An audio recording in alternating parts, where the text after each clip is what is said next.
So first question, it says, how to start weaning from the pump. I'm an exclusive pumper here and I'm nervous. So I saw this question, and this is one of those things that there's not necessarily a right or wrong answer. So when we look at, okay, I'm ready to kind of start declining my breastfeeding journey, whether it is physically with breastfeeding or with being a pumper and bottle feeder, you have to do it kind of in stages. It's not something that you want to stop cold turkey, because then you're going to be more at risk for getting clogged milk ducts, possibly mastitis, have a lot of discomfort. So we want to try to prevent that. So it really depends upon where you are in your journey. Say, if I have a mom who's pretty quickly right after delivery and she just finds that this is not for her, she's probably going to have way more milk than, say, a mom who's 9 months in and body has naturally started to decrease production a little bit because baby's now taking solids. So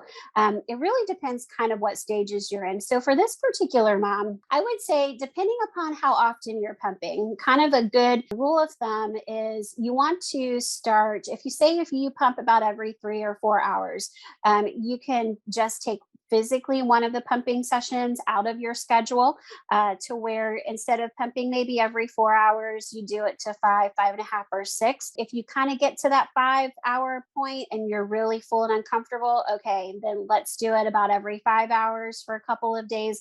Give your body some time to regulate itself again. And then the next, after 2 or 3 days, once you're feeling better with the 5 hours, then stretch it out to 6 until over time you're slowly cutting out another session, another session.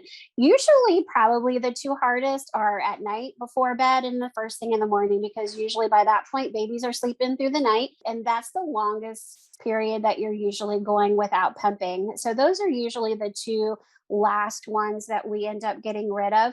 And then once you kind of get down to, say, maybe you're just doing it once a day, you're really not full and uncomfortable when it comes time for that pumping session, then that's probably a great time that you can stop. So you will naturally have maybe some fullness or a little bit of discomfort, but the key is to not stimulate the breast. Try not to pump or try not to manually express or get in the shower and manually express, because whatever's taken out is going to get replenished. So even though we've cut it back to that one time a day, if you are still expressing, it will just come right back.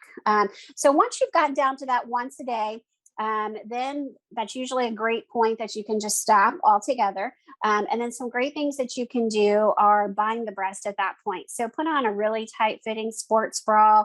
You can even do an ace bandage over top of it, anything to really compress the breast against the chest, to prevent the milk glands from actually filling up. If you don't have any type of allergy or sensitivity to an antihistamine, that's really great, because antihistamines, anything that kind of dries up your head and your sinuses, can also dry up milk.